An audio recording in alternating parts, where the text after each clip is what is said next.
ఛానల్స్లో ప్రసారమయ్యే dance reality shows అభిమానులను అద్భుతంగా ఆకట్టుకుంటున్నాయి. షోస్లో కంటెస్టెంట్స్ సినిమాలలో హీరోయిన్స్కి మించిన పెర్ఫార్మెన్స్ చేస్తుండటంతో ఈ డాన్స్ షోస్కి రోజు రోజుకి పాపులారిటీ ఎక్కువైపోతోంది. ముఖ్యంగా ఈటీవీలో ప్రసారమయ్యే ఢీ జోడీ ప్రోగ్రాంకి విశేషమైన స్పందన లభిస్తోంది. ఈ షోకి లక్షలాది మంది అభిమానులున్నారని చెప్పుకోవడంలో అతిశయోక్తి లేదు. ప్రదీప్ యాంకర్గా, డాన్స్ మాస్టర్ శేఖర్, అలాగే హీరోయిన్ సదా జడ్జెస్గా వ్యవహరిస్తున్న ఈ షోలో రష్మి, సుడిగాలి సుధీర్ టీమ్ లీడర్స్గా వ్యవహరిస్తున్నారు.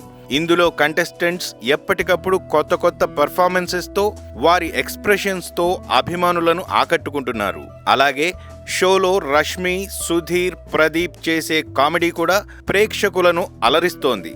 అయితే ఈ షోలో ఈ మధ్య ఒక ఎపిసోడ్లో ఒక కంటెస్టెంట్ సుడిగాలి సుధీర్కి లైవ్లో ముద్దు పెట్టింది. దీంతో అక్కడున్న మిగతా కంటెస్టెంట్స్ అలాగే జడ్జెస్ అంతా అవాక్కయ్యారు.